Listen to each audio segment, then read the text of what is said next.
All right, welcome everybody. We'll give a few moments for folks to show up because I know most of you were like not waiting for half an hour for this presentation to start. Right, Todd? We jump in at 11 o'clock going, dude, you starting this or what? Yeah. I think I was the same. Okay, so I'm going to go with Todd's defense here. In my Outlook, I swear to God, it said it was due to go. And then all of a sudden it jumped. So, hey, better to be late than, early than late, right? Totally agree. Or in my case, late than early. Yeah, it's 11:30 a.m. Mountain Time. So, all right. So welcome everybody. This is Civil Chat. If I see a lot of familiar names, which is the way it usually goes. We got a good turnout today. Nice. We should have some really good questions, even though nobody's asked any yet. So if you haven't been to Civil Chat before, the way this works is y'all ask questions and Brian and I do our best to answer them. If we don't know an answer, we'll tell you when we don't make stuff up. Not too often, at least. But yeah, so if you don't ask questions, it gets really boring. We'll talk about like the World Cup and whatever the heck that is. Yeah. Okay. So by show of hands, how many people have the World Cup on in the background? Or am I the only crazy person who's been doing this for the last 2 weeks? Yeah, there you go. Couple people. Yeah, I haven't watched a single one. So my parents forced me to play soccer as a child and I hated it. And so now I despise everything soccer. Yeah, I was double booked on meetings today at 8 a.m. and I still had it going. I had a meeting going on an iPad, meeting going on the computer, and then I had the World Cup over there. Yeah. Needless to say, I did not have my camera on because I was doing this the whole time. Nice. I'm glad Brian. So yeah, soccer. it's all up to y'all to ask questions and we'll answer it. So far, there are no questions. So if you've got a question, that would be a great time to put it up there because you're almost guaranteed that we will address it. Notice I didn't say answer it. We will address it. Yes. Unless it's and like if you are going to do that question, make sure to put it in the Q&A pod. Yeah, that way in the do. Q&A pod, it's much easier for the three of us to be able to figure out and track what the questions have been asked and answered. Plus in the chat, when Brian says something completely ironic, everybody corrects him in the chat. Your question will go all the way up to the top and we'll miss it. Right. So question kind of came up earlier today about the capabilities of Civil 3D and getting coordinates, or it was Latin long, right, Brian? It's Latin long. It was a question for me. See, yeah. Even I ask questions to the Bryans. Right. So the question is how do you get latitude and longitude out of a drawing? There's a couple of things that you have to do. First of all, your drawing needs to be geo-referenced. So I've got this drawing here. This happens to be all the roads in the city of Loveland. Am I sharing? No.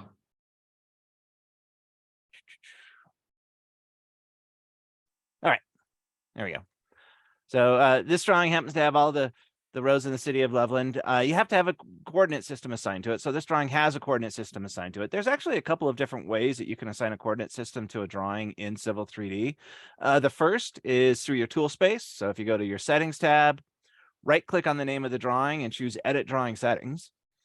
All right, on the units and zone tab, you can assign a coordinate system. So as you can see, this one is in Harn, right? This data set that I brought in, it was a shapefile, and so it just matched the coordinate system of the shapefile. You can assign it to whatever you need. The other way is, it's map CS assign is the command. So map CS assign. This is the map 3D coordinate system assign command, and so you can assign it here as well. Back in the day, there were some issues with assigning the coordinate system through the tool space, and this method here worked better, but I haven't seen those in a while. So I don't know if they fixed that or if I just haven't run into it recently. But there you go. So my drawing has a coordinate system assigned to it. And I have a building here. Where did I put my building? Where did I put my building? I know I put it here somewhere. There's like Loveland, there's Horseshoe. It was right there. There it is. All right, so there's my building. And I want to get the latitude and longitude off of the corners of this. So a couple of ways of doing this. First, you can create points. All right, so I'll just go home, points, point creation tools, miscellaneous. I'll just do manual points, and you just assign the coordinate systems there. So this would be corner 1. This would be corner 2, etc. All right, so I've got Kogo points in here, and then you can take those Kogo points and export them out to a text file. All right, so if you've got a lot of things that you need to get the latitude and longitude for, this is probably the way I would do it. So then when you go to the Output tab and choose Export Points, all right, I'm going to use a, you need to have a point file format set up for this process. Right, so you can actually have this in your template if this is something you do all the time. We don't have one here, so I'm going to go create my own. And really, the only thing I'm interested for this particular export is the description, the latitude, and the longitude. So I'm going to create a new point file format. This is going to be a point file. I'm not using a database. I'll call this lat long. Actually, we'll go description first, right? Description lat long. So now I need to, and then I need to assign a coordinate system to it. So if you don't assign a coordinate system to your point file format, you can't do a coordinate transformation. Right. So I'm going to assign this to the coordinate system that I want to export to. So this is going to be LL84. All right. Okay. And then I need to tell it what I want the columns in the file that I'm exporting to be. So you can see this first one is unused. So I'm just going to use the description. So I'm going to use the raw description in this example. And then this one is going to be my latitude. Now there's some options for the latitude. You can do, let's see, latitude is down here because, you know, alphabetically it comes after longitude. So latitude, you could do latitude and it'll just give you the full latitude. You could do just the degrees, just the minutes, just the seconds of the latitude, or you can do a decimal degree latitude or dash latitude. So I'm going to do decimal degree latitude because that's what I'm interested. I don't know why. You can pick whatever you want, right? Probably need more precision than just 4 for latitude. So I'll set that to 8 and I'll select OK. And you can see it sets that there. And then I'll do the same thing here for the longitude. So I'll use decimal degrees, longitude. And again, I'll set that to 8. All right, select OK. I now have the point file format created. I can now choose that point file format. If you want it to actually export out in lat and long, you got to do the coordinate transformation if possible. So I'm going to toggle that on, select OK. It's going to ask me, hey, where do you want to save this file? So let's see, we'll just save it to my delete me folder, and we'll call it lat long. All right, so now if we go take a look at that file,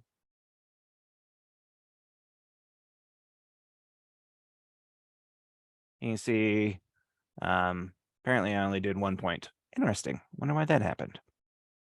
I'm sure somebody will tell me why, but yeah, that's corner 1. And then, what did I do wrong in that point file format? Export points. Let's go check I don't this think out. you ever actually clicked. Do you have more than 1 point? I only saw you place 1 point. Yeah, I think I have 2 of them. I only have 1 point. There you go. Yeah. I thought I put in the second point, but I didn't. So there you go. So you can do that with all. I don't think you clicked out. I don't think you clicked after you gave it a name. I probably didn't. Let's see. The point file format. There is one change that I do need to make. So I'm going to go modify this. One thing I forgot to do is change how it's delimited. So typically we delimit these by commas. All right, which will make a lot more sense when we go to export this. Go ahead and overwrite that. And then I go open that now. you can see there's commas between the different values, which is the way we typically do it. And that's just something I forgot to do. So that's method one. It's just, hey, I got all this data and I needed to get it out to lat long. Another thing you can do is you can just place labels in here. So I just want to label the latitude and longitude of these things. And the way I typically do that is just simply with a general note label. So I'll come up here to the annotate tab, add labels. All right, this is going to be a note. My label type will be note, and then you can choose a style. Now, in this case, we have label styles already set up for latitude, longitude. So I'm just going to select that, and I'll show you how to do this here in a bit. All right, choose add, and then I just pick those locations that I want to label. And of course, my drawing scale is 1 to 1, so we'll set that to, I don't know, 1 to 40. Nah, that's way too big. Set that to 1 to 10. And there's our latitude and longitude. And if I pull one of these off, it is a label, so it'll put in the nice little arrow for me. So this is pretty simple, just in the label style. You just need to have the latitude property inserted into the label style. And the drawing has to be georeferenced. And then you're good to go. So there we Yeah, go. I brought that question up because one of the building owners was with one of my clients, like, we need the lat long of the corners of the buildings. I'm like, yeah, that's not a Revit thing. That's a civil 3D thing. So those are a couple of different ways. Brian, do you know of any other ways of doing that?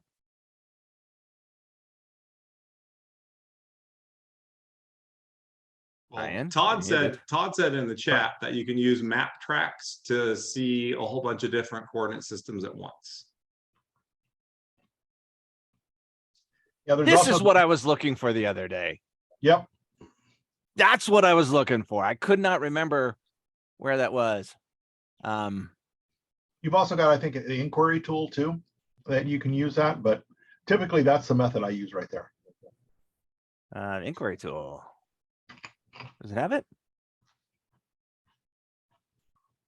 Which one would you use for the inquiry tool? I think it was it in inquiry? Point inverse, maybe? Yep, there's latitude and longitude. Yeah. So I can click that, snap to that, and it gives me the latitude and longitude down there. Yep. Yeah, I'm pretty sure what you showed with the tag is what my client was asking, which I'll be sending him the recording of this. Just because that's what I think the government actually was looking for in that project. Yep. Yeah, so here, you notice it's only out to 4. So as I move my mouse around, you can see those coordinates not changing very often. It's because, 4 decimal places for latitude and longitude is quite the distance.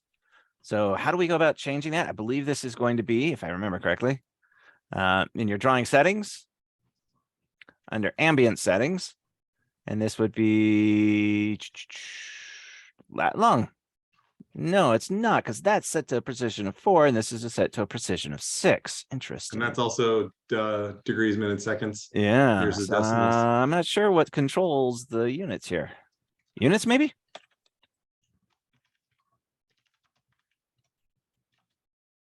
Yep, your units, which is just silly. I guess this is more of a map thing rather than a civil 3D thing, though, isn't it?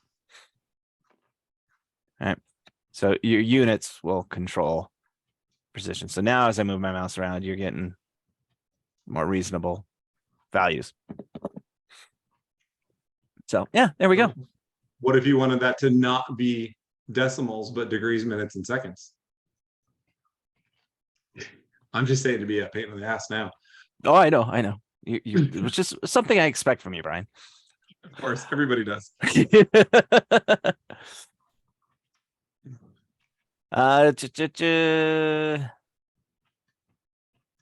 Yeah, Todd said, is it your, instead of changing Yeah, that to decimal? I don't think it would. Because that's a Todd, who suggested it in the first place, says Oh, here it we is go. in the units.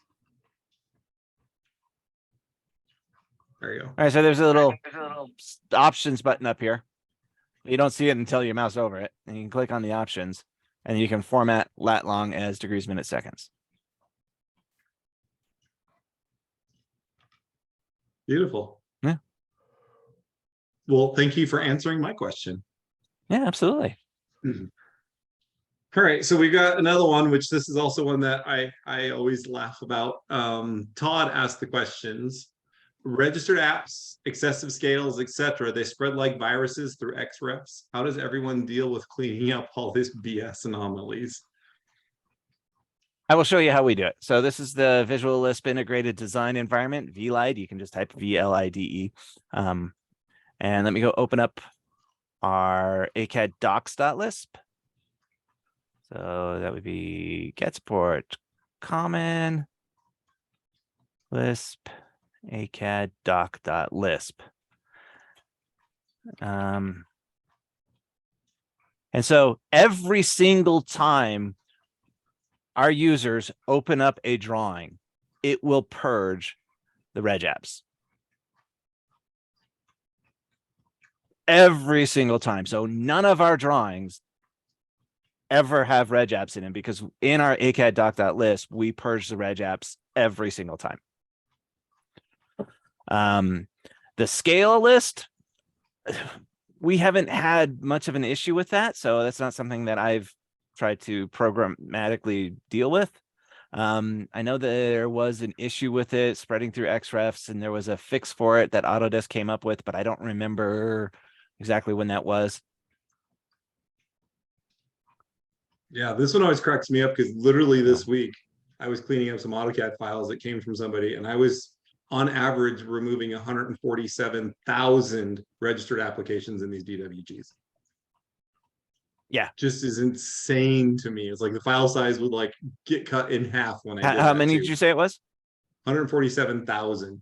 Yeah, I think my personal record that I saw was right around 400,000. It's just ridiculous. Yeah. So a couple things on there. Ian says there's a command to stop unneeded registered apps from coming across with copied items. He doesn't tell us what that command is, but there is one. Thanks.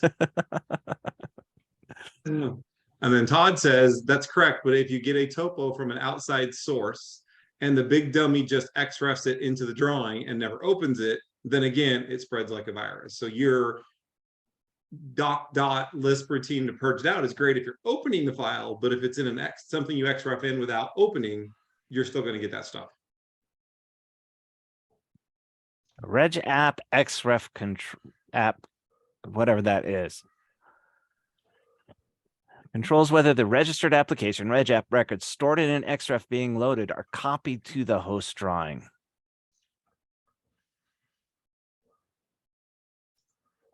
So would that, it says copied, would that also work on an XREF? So this is when you XREF a drawing into your drawing.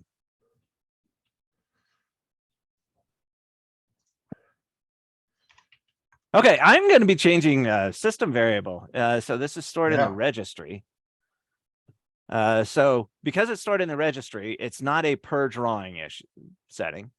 So when I set this value for the company, I don't have to do it in the ACAD doc. I can just do it in the ACAD.lsp. So set that to 1.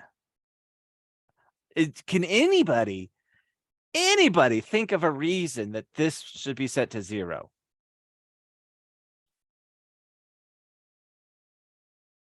Yes. Oh, what do registered applications do? No clue. What? No clue. Registered applications are there for like when you have an add-on utility, and you're going to have like an add-on utility. And I used to see this a lot architecturally where somebody would have like the AutoCAD MEP, the AutoCAD, other tools like that. It builds in applications or add-ons into the file to let you know, hey, this has been here. These are the data I store for these elements we use to create that from this application. If you are a person receiving that file who doesn't have that application, all of that data is completely pointless for you. Right. So when you purge those registered applications, you're not only purchasing those applications, you're purging all the data that goes along with it. But my understanding is it's just doing it for the ones that aren't used, because that's what purge does. It doesn't purge them all. It doesn't get rid of them all. It just purges the ones that aren't being used. Right. But even like for me getting something from a civil engineer, I would still be able to purge registered applications because I do not own Civil 3D. I only own AutoCAD. So when I get a Civil 3D file, I can still purge registered applications. Usually it's like 12, not 147,000. And I think the reason you get so many of those depends on the add-in utility and all of the extra tools that are data that add-in utility thinks it needs to put into that file. Yeah, that's kind of my understanding as well. But yeah, so some of the ideas for why you might want to keep this that came up in the chat is legacy apps and add-ons. If you're running apps that relied on XREF reg apps, so I guess if that were the case, then that app should make sure that this system variable is set correctly. It's not my fault that your app doesn't do that correctly. The list string again, yeah. So it's just a command dash purge R for reg apps, asterisk for all, and then N for no, I don't want to do it. So basically it's just if you do a minus purge and then R for reg apps and then asterisk to do them all, and then no, I don't want to confirm each one. So That's a nice system variable. Yeah. Interestingly enough, it does state that it requires an integer between negative 32,768 and 32,767. Although that only says 1 and 0. Way to go, CAD. Woohoo. God. what did you Yeah, try to put a question in? mark in there. Yeah, put a question mark in there and it gives you, it requires an integer between. Oh, that's funny. You can set it to So- 2. So Brian did have a comment saying that when purging registered apps, starting with the AEC-C QTO, that it breaks the QTO system in Civil 3D. So if you purge registered apps and you're using the QTO in Civil 3D, it will break it if you purge the registered apps. Interesting. I've not run across that one before.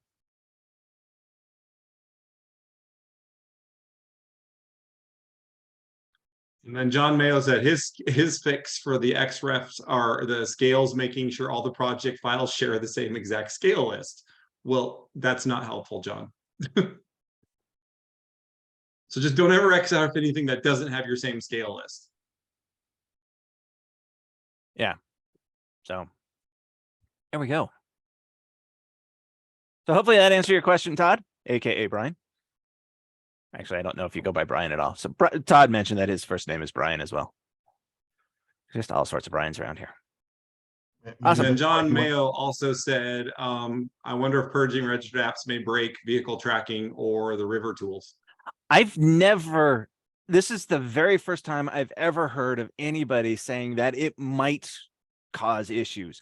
I've purged reg apps all day, every day.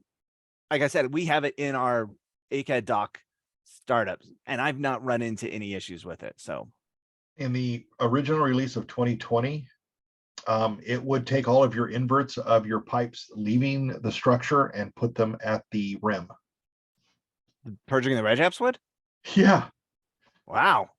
Yeah. So yeah, we had to be careful with that. I don't know if it was fixed in a service pack, but we basically, well, just like everything else, it's 2020. We kind of ignored that year. Sid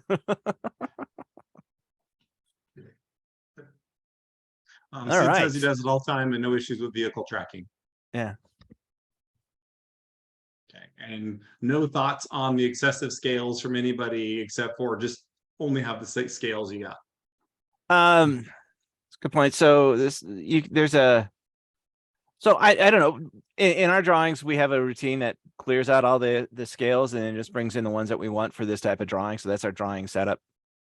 So if I come up here to GI tools, I got this drawing setup, and then you can choose the scale that you want, and you can choose the type of scale you want. So currently you can see I've got imperial scales, I got architectural scale, I got civil scales, architectural scales. And if I said, hey, I want this to be a civil drawing, I'll go into the drawing setups. I'm going to use survey feet, and I want this to be 1 inch equals 40. And I hit OK.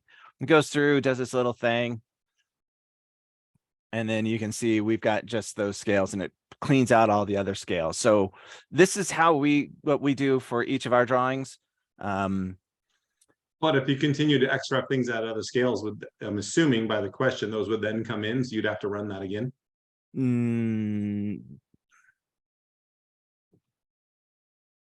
No, because if you go to XREF scales, there's an option to include the XREF scales, and we just leave that off because those are silly. I don't know why those scales come in with an XREF. So Cool.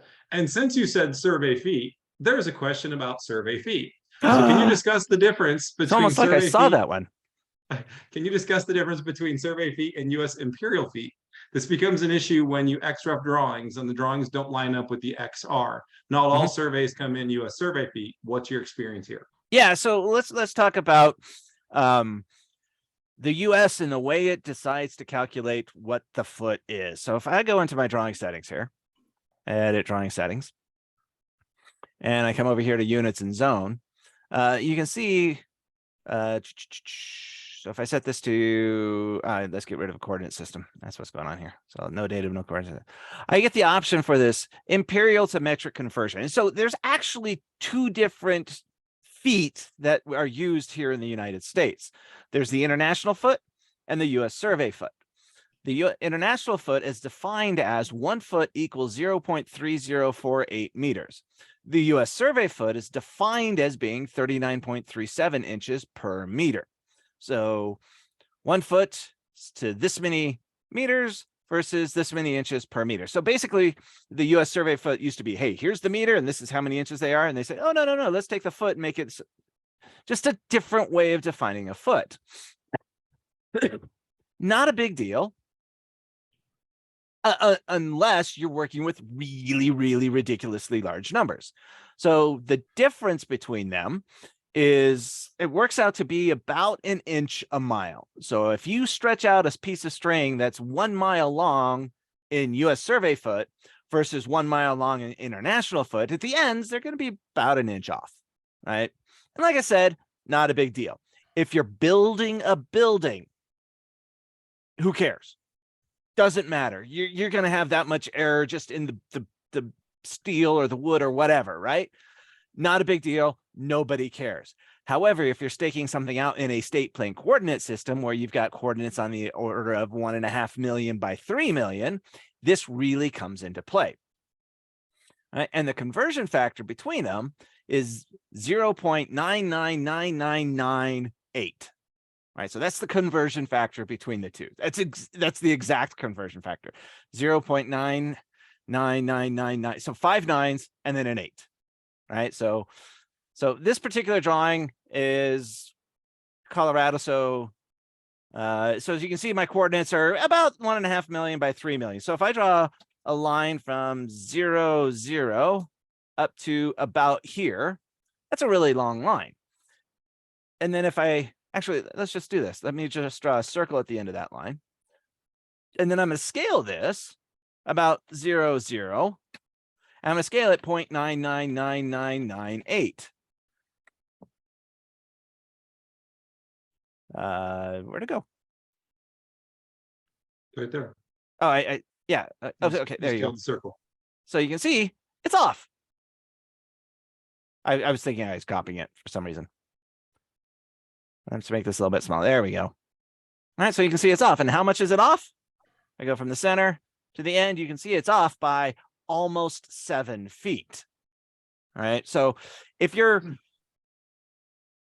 building a bridge and you stake one side of the bridge out in US survey feet and the other side of the bridge out in international feet, it's not going to quite meet in the middle. Right? So this is where you get a lot of these sorts of things. So that's the difference between them. And that's kind of the history behind them. The US is now going to say, oh, we don't use US survey foot anymore. We're all going to be using international feet. And so we can just get rid of US survey foot out of Civil 3D, right? No, because we've got all this legacy data that's still in US survey foot. And as soon as all of that legacy data goes away, then we can say we no longer need the US survey foot, which should probably be about 200 years. That would be my guess. Hey, I was told in the 70s we officially switched to the metric system too. So Oh, me too. Yeah. Oh, yeah. So when I was in high school, we were making the switch to the metric system. So all they taught us was the metric system. I get out of the high school, I go to join the army and they send me to Germany. Everything's metric there, right? I get out of the army, I go to college, it's a university, it's international, everything's metric. I get to my first job and they're like, we need to put in a 3-foot inlet. 3 feet, 3 feet. Let's see, I'm 6 feet tall. So that's about half of me. All All right. So yeah, I had no clue, but that's why it's important, because you get these errors here. All right. Yeah, metric army is all about the metric, especially that stupid 10 millimeter socket that you constantly lose. Anyways, so yeah, so that's the difference. So when you're setting up your drawing, if you're using a coordinate system, you just assign the coordinate system and everything should scale appropriately. AutoCAD has finally caught up to the rest of the United States and said, oh, there's 2 feet. So if you go into your units, you can actually set US survey feet or feet as your unit. All right. So it is now an option. Autodesk had to make that change because of the Forge. I'm sorry, whatever it's called now, the Forma platform, whatever they called it. They added it to all of their products when they had to change and make all the products speak universally. Good. So Revit even has that as well, including like Format and other programs as well. So all the programs now have the survey foot. Nice. That's great. Which it should have, because these are 2 different feet. And so if you've got one drawing that's in feet and another drawing that's in US survey foot, when you insert or XREF the one into the other, it will scale it by 0.999998. So that's kind of fun. And then this, I love, if I go to Wolfram, just because I love showing this off. All right, so the conversion factor is, 0.999998 from the one to the other. And I can never remember which way is which. But if you want to take the inverse of that, that's be 1 divided by 0.999998. This is a really fun number. All right.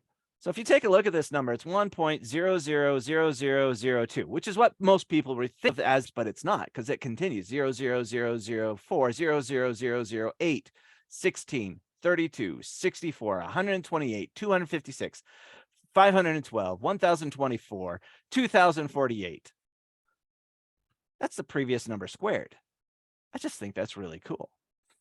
Right? It is a rational number, which means the decimal repeats and has a period of 26,670 digits. And so I got to playing with this. It's like, I wonder what happens if I add another 9 in there. This is not surveyed US. I was just playing around with it. And this one has a period, and it's a really cool number, 2,499,999. I don't know. I just think that's cool. Why it is that, I don't know. So anyways, that's US survey foot and international foot. So hopefully that answered your question, Sean. If it didn't, let us know and we can hash it out some more. Oh, so we'll go up to Nathan's question. Is there a way to add a part size in the middle of a list without deleting all of the other sizes larger than that one? Part size, I assume you're talking about pipe networks. So if I come over here to my settings tab, pipe network, parts list. So the parts list, you should be able to. All right, so if I delete 72-inch, delete that, and then I decide to add in the 72-inch.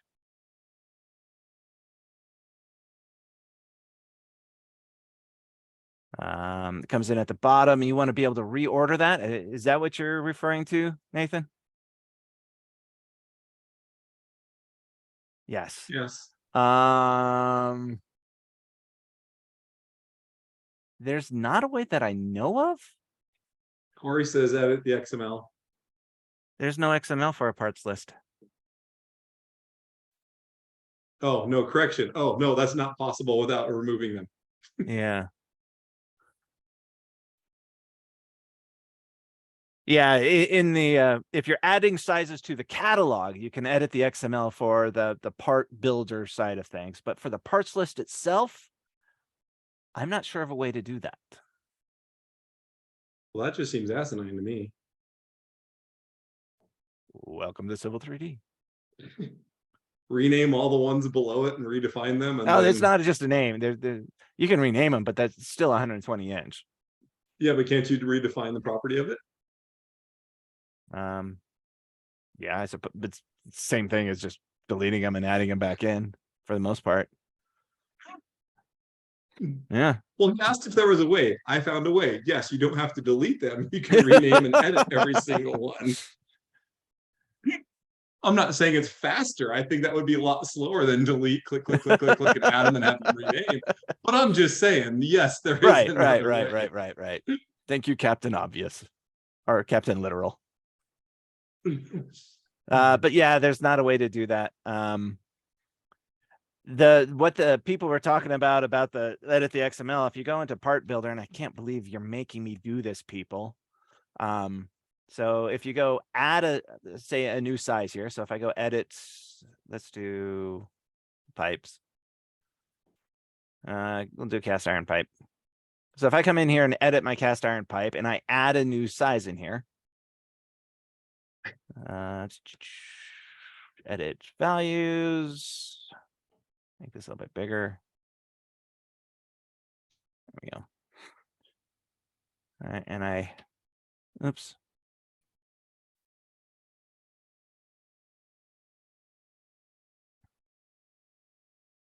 That's the ID. I'm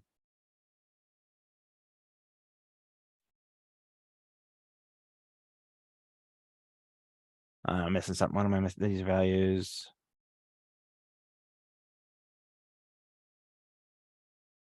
Yeah, so if I go edit this, what am I missing?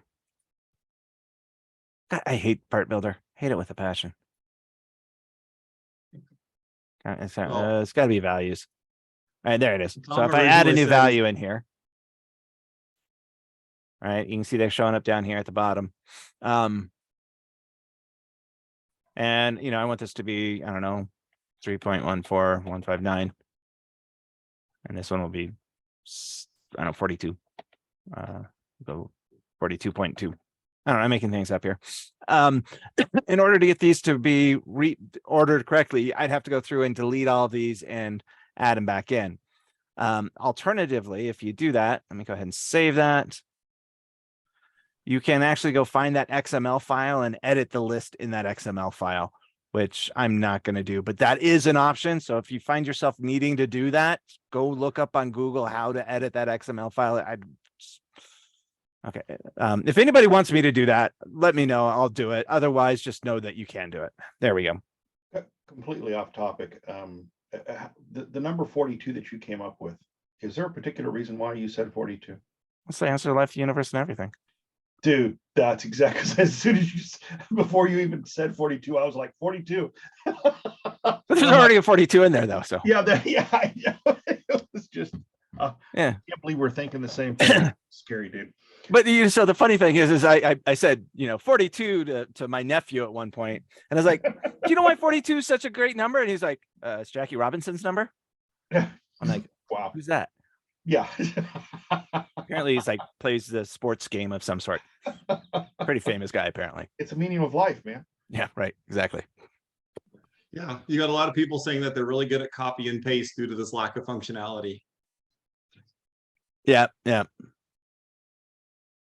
if you are going to edit the XML, just make sure you make a copy, because more than likely you'll screw it up the first time. Yeah, Part Builder sucks. I hate Part Builder. I think Sean had a follow-up to his question on survey feet. He says, do you get your survey coming in as US survey or international feet in your company? How do you know if the survey is using survey feet rather than regular feet? Or do you just assume all surveyors use survey feet? Oh, no. You never assume. Yeah. That makes attorneys really happy, because then they get lots of money. Brian, can I ask you something? Can you go back to your drawing settings portion? Because absolutely. What I had this throughout our company. As soon as this came out in 2017, we flipped, and it has to do with the fact that a lot of individuals saw that the imperial to metric conversion was actually defining, and see where it says set AutoCAD drawing variables to match. See, people in basic AutoCAD do not have access to this setting, nor are they able to change this. And so if somebody in basic AutoCAD was to open up a Civil 3D drawing and try to change this from feet to, for international feet to feet, but this thing is set to US survey foot, it will keep changing it back and you will have problems. And what we found out, and when I tasked Autodesk themselves with it, they pointed out that this is a conversion. It's not supposed to set your units. So even though that this thing is using a conversion of US survey foot, it's not supposed to set your units to US survey foot.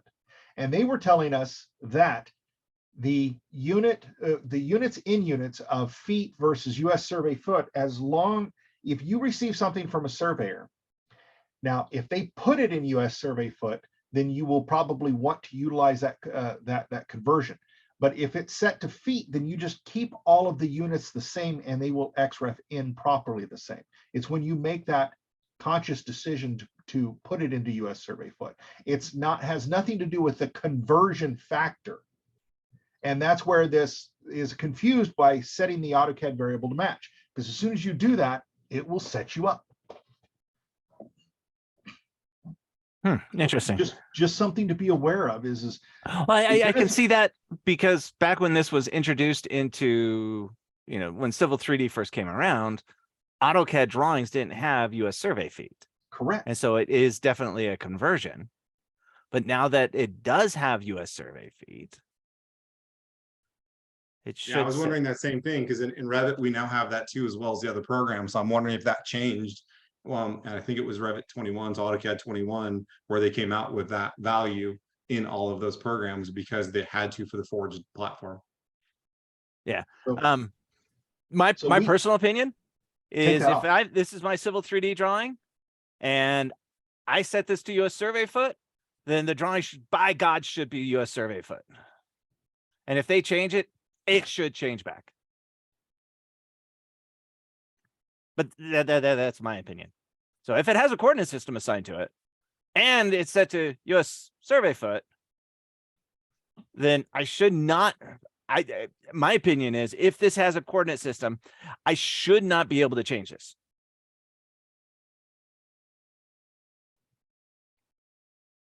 But that's my personal opinion.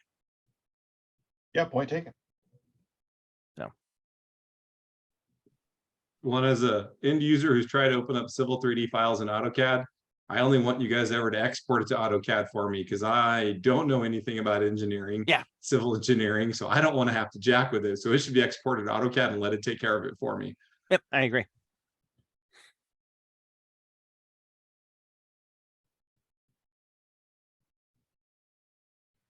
So I'm going to jump down to a follow-up question, Okay. I think, from your part sizes. When adding a part size to the network part list, if you click one of the column headers that it sorts it, how do you make it go back to a default sorting?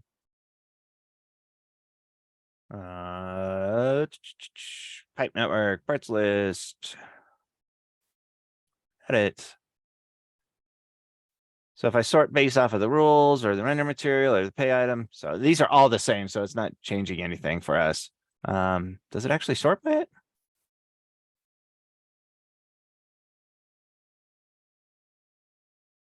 All right, I'm gonna have to change something here. Just change that to that. Brian says it's when you're adding a size, or Brandon, excuse me.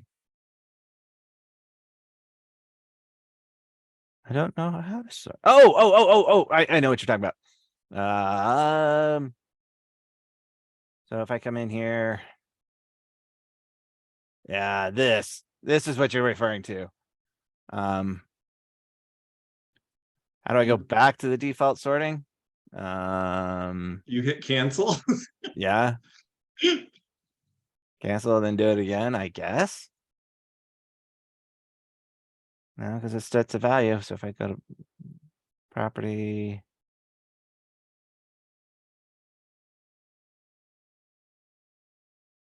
I don't know. I've never really done that. Brandon Thanks for- says you're ruined now. Yeah. It is set that way forever. Yeah. Thanks, Brandon. Appreciate it. Jerk.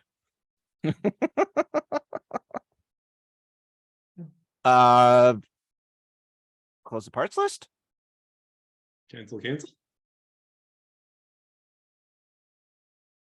Close the drawing, close CAD, restart your computer, reinstall Windows. Registry edit it. You just edited the registry now. Go back to the Stone Ages. I don't know. Good thing you don't play the parts list too often, or where that's going to really frustrate you that bad. Yeah.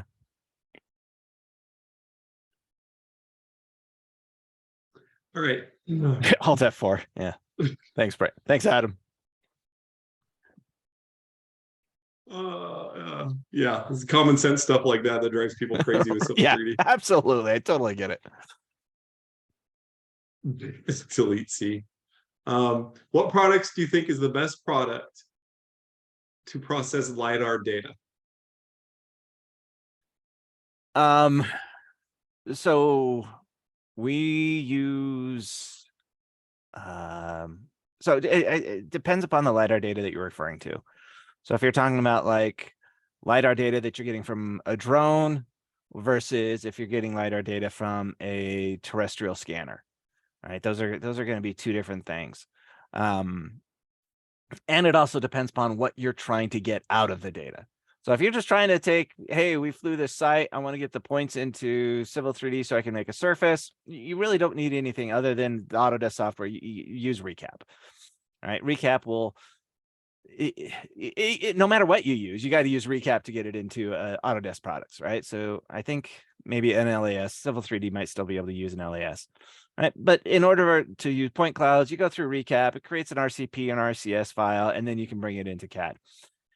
The processing of the data is really dependent, most of the time is dependent upon this hardware that you're using.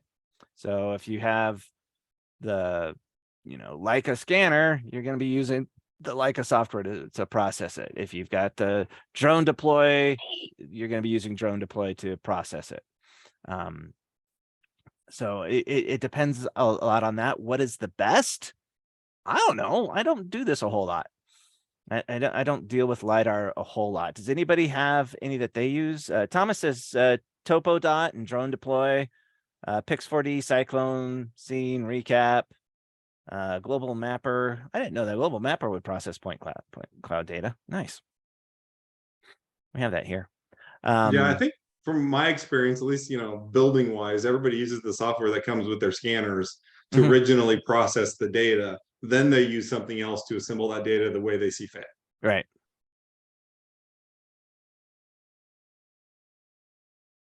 Ooh, John said Recap has classification features now. I didn't know that. I'll have to check that out. Is it like on an AI that helps you to classify it or something?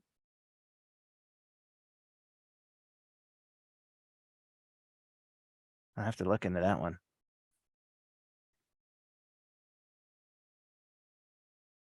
Oh, RGB, elevations, etc. Yeah, brake lines is still a chore. As far as getting brake lines out of a point cloud, InfraWorks has the ability to do some of that. It's been a long time since I messed around with it, but I know there was like the ability to get like strings out of a point cloud in Recap. So you might want to look at, or not in InfraWorks, sorry. So that might be something you want to look at. I like Ian's comment.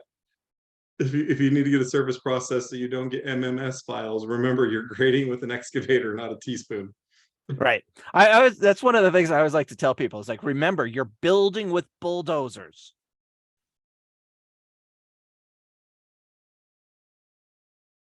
All right. So Sheldon asked the question, what's the best way to trim an object down that has 1,000+ vertices, parentheses, flood lines? Map clean. Where'd my mouse go? Oh, mouse. There we go. Map clean tools. So let's see. Let me go create a new drawing here. And I'm going to import that. So I had just done a shapefile connection on that. So I'm going to do a map import on that same shapefile. So I can get some really bad stuff in here. Let's see. GIS, shapefile. There we go.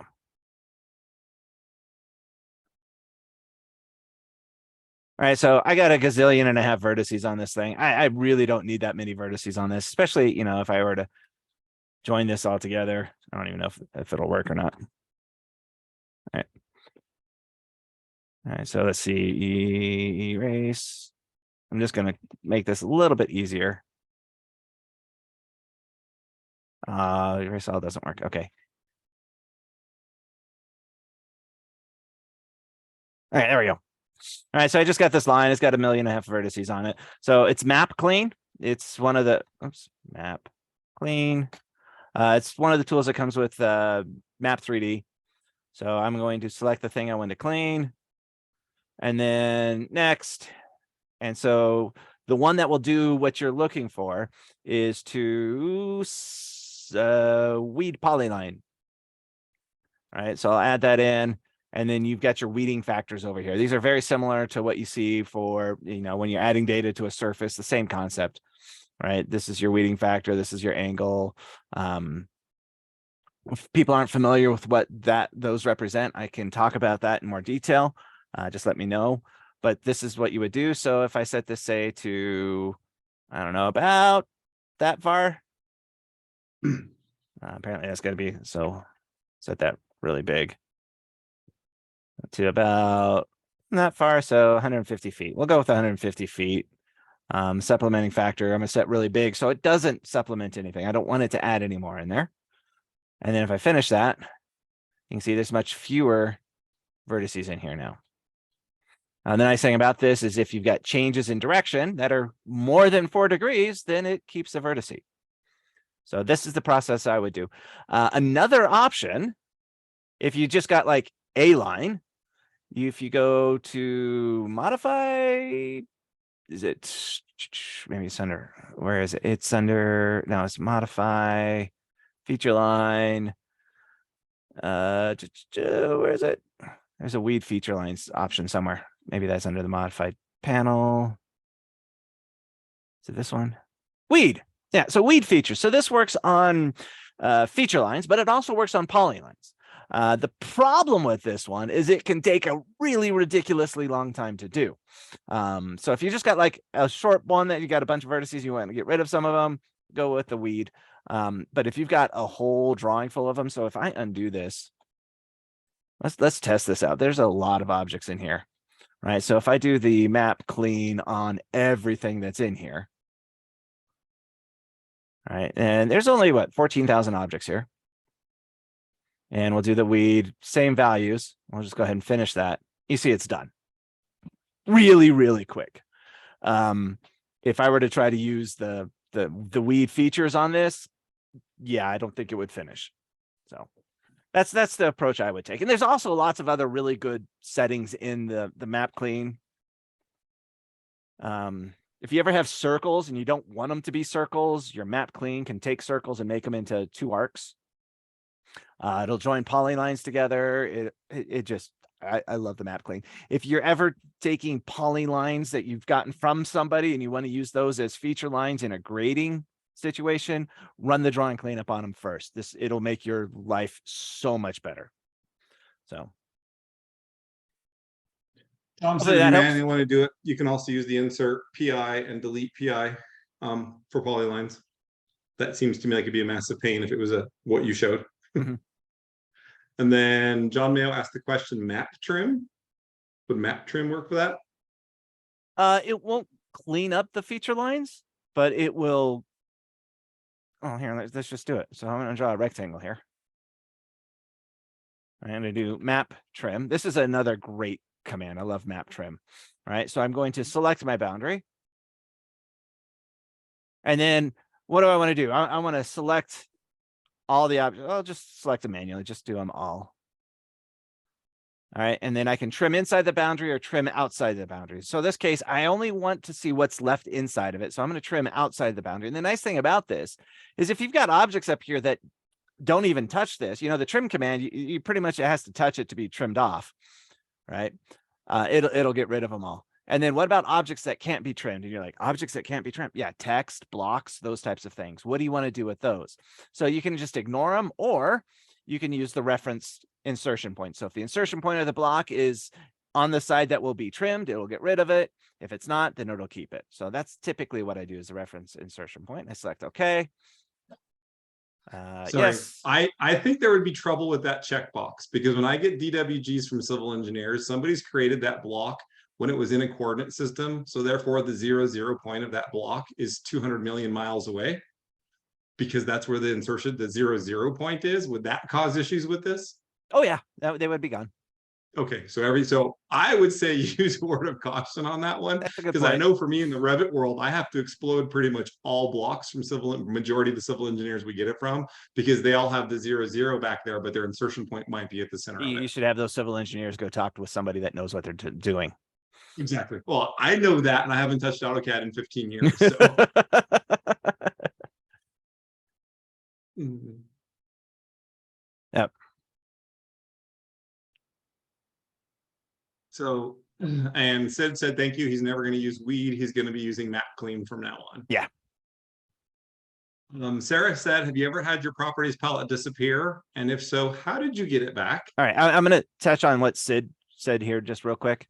The map clean does not work on Civil 3D objects. It only works on AutoCAD objects. So if you have feature lines, then you still got to use the weed command. So just wanted to touch on that real quick. Property palettes disappear. Yes, I have the people call me up all the time because the property palettes disappears, right? So here's my property palette and oh no, it's gone. What do I do? Okay, I just moved mine over onto my other monitor, but oh no, what do I do? Just switch to a different workspace and then switch back.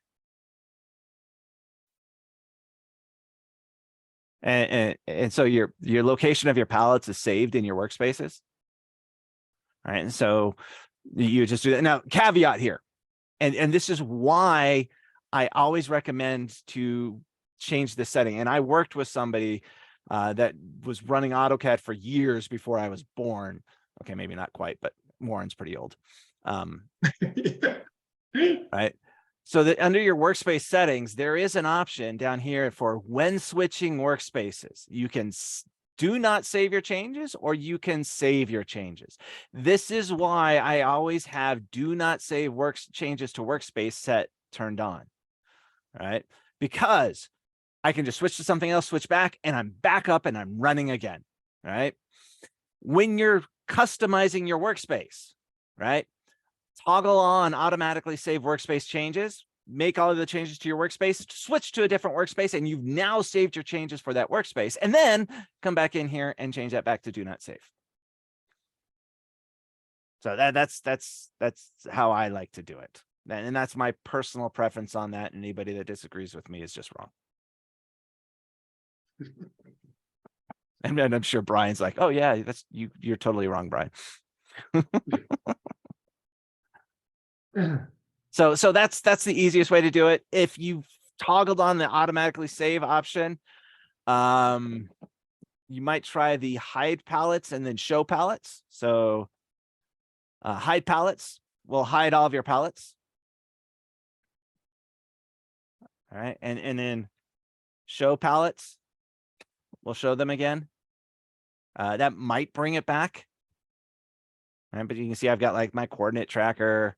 See, this is one I was thinking would have the latitude and longitude, but it's the what was it? The map track? Was that what it was called? Yeah. Map track, something like that. Yeah. This is one I was thinking would have it. And then I've got this palette here, which is, I have no idea what it is. Sorry, what I missed, I had to step away for a second. You missed the I'm most supposed to important disagree with thing you? we've ever discussed on Civil Chat. Yeah, we solved. Yeah, Solved it all? yeah, we solved it we all. made it so the US would win the World Cup. Wow. I thought they were already out. I have They no are. clue. I have no clue. So next question, georeferencing. How can I determine which coordinate system I should use? Is there a map source? How do you determine which coordinate system you should use? Okay, so there's this really cool new technology that we have now called a phone.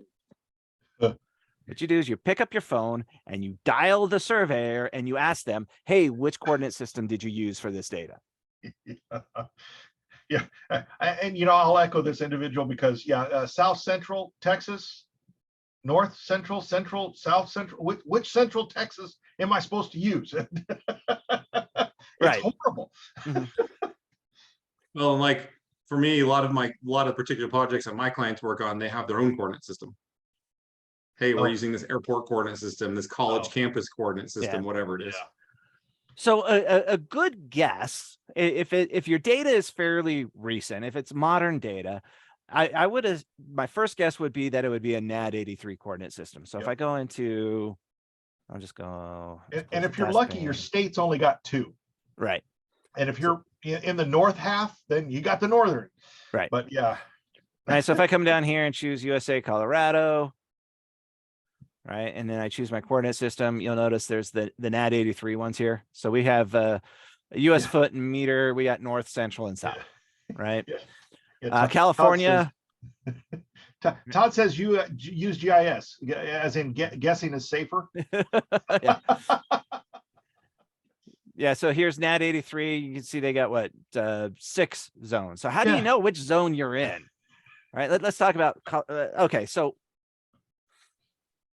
somebody sent this to me. So I'm gonna go open up Google Earth. Did it open? Yeah, there it goes. Somebody sent me a KMZ file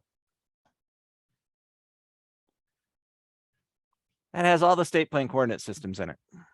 Oh, really? Oh, Yeah. that's cool. Oh, now that's nice. Isn't that nice? Oh, I have no What's idea that where it came sucker? from. Oh, where was? Oh my God! I want. I think I just made Brian's day. Yes, you. Yeah, send you that have, to you have me the other Brian now. saying, post that sucker. Yeah, sorry, no- Alaska's not part of the lower 48, so. Yep. So no Alaska, no Hawaii. Hmm. All right. I have no idea how many coordinate systems Hawaii has, but yeah. Somebody says it's a bit old. It doesn't have the organ. The new organ. Is that the Sierra Mist area? I have no idea. Yeah. But I was working with somebody. They're like, "Yeah, I got this data that was sent to me that's in California." I'm like, "Where is it?" And she's like, "Oh, it's right about here." I'm like, "Oh, okay. Well, that's zone whatever that is." So that would be a good place to start your guess. And so what I would do. So let's say, for example, I got this drawing from somebody. They did not assign a coordinate system to it. They don't know who they got it. They just found it on their hard drive. So we have no history for this drawing. What coordinate system is it in? So I know it's in northern Colorado. So it's going to be Colorado North.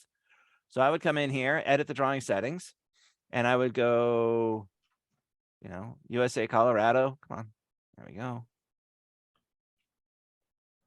And I would guess NAD 83, right? Since we're in the US, we don't use meters, North Zone. So I'm going to choose NAD 83, Colorado State Plains, North Zone, US foot. So I would assign that coordinate system to it. And what's the quick and easy way to see if you're even close? Just turn on your Open up. map.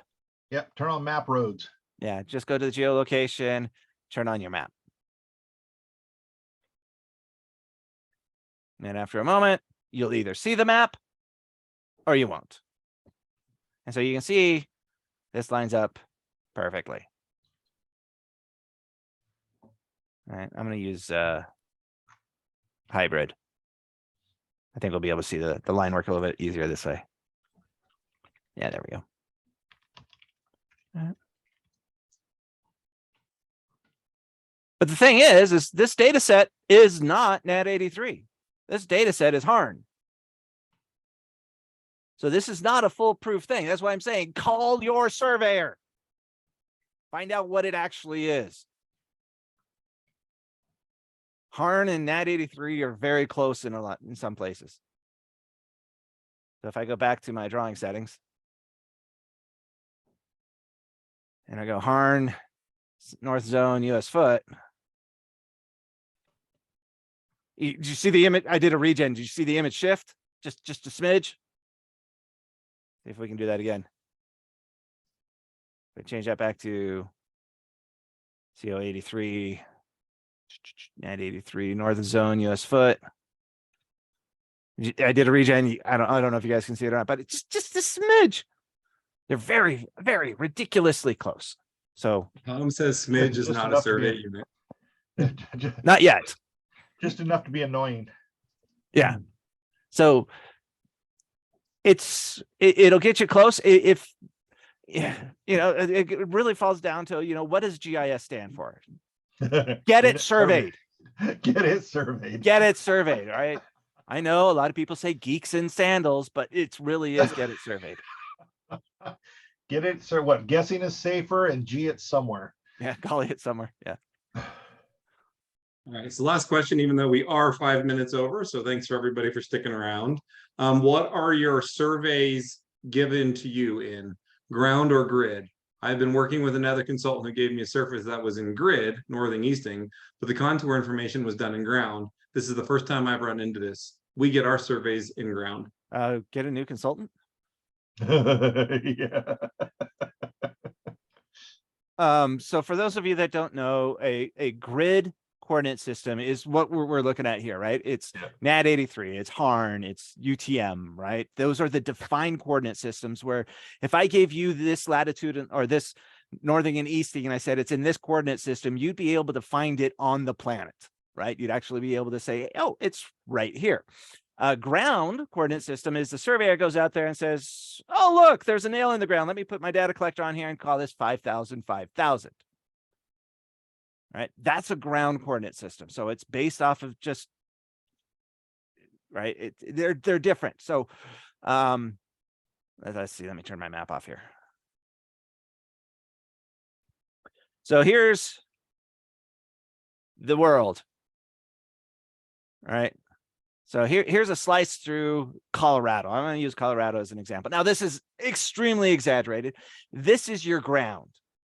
And then what we have is we have the grid coming through here, something like this.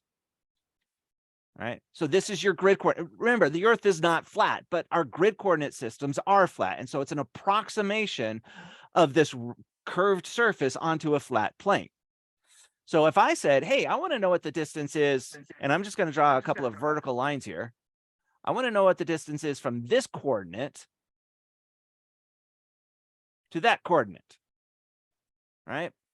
Well, it depends upon what coordinate system you're in. So if you say, hey, I've got this grid coordinate system, well, your distance is going to be from this point here to this point here. But if you're in a ground coordinate system, then your distance is from this point here to this point here. And those differences or distances are different. All right. This is the issue with the whole grid to ground conversion stuff, right? So this is kind of the essence of that issue. And if you've got one in grid versus one in ground, how would I go about converting the ground to the grid? I would hire a surveyor and say, you do it, because I want your license on the line, not mine.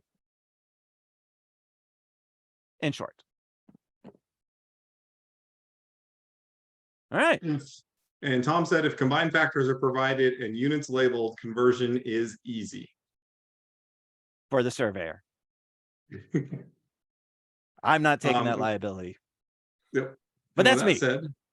With that said, that is all the questions. Awesome. This was a great Dennis, one. There's some great questions. Dennis did post a link in the chat for everybody to get a ArcGIS of all of the coordinate systems out there. So if you guys want to follow that link, copy, save it, bookmark it. Thank you, Dennis, for doing that. I'm sure in Brian's YouTube comments, he will place his link to the yeah, or Google just Earth. email me, bhaley@geiconsultants.com. I'll shoot it over to you. There you go. Yeah, there you go. There's all the Alaska too. Nice. And Adam says he did put an app on the App Store that helps scale the surfaces for your Civil 3D. With that said, it's called Nice. Surface Cleaner. With that said, World Cup's on. Portugal's up 2-0. I need to go finish watching that and get some food before I radio. Thanks All right. everyone for joining us this month. It is the December, so we will see you next year. Wow, crazy, right? So question is, Brian, do we need to delay it? Because next year it's on Monday's the holiday. Tuesday will be the first day back from work. Ooh, that's a good question. So we will let you guys know by the link. If you click So the what? link, Quick poll. What do you guys think? The day after New Year's or the next week? will technically be the 3rd. The 2nd is on Monday, but it's the observed holiday, so it'll be the first day back from work. Next, the following week. So everybody's move it. Okay, yeah, we'll plan on moving. We're just rescheduling that then. Cool. So cool. I'm glad that just popped in my head. All right, thank you, Good call. everyone. We will see you next year. Thanks, everyone. Bye. Thanks, everybody. All right. Bye.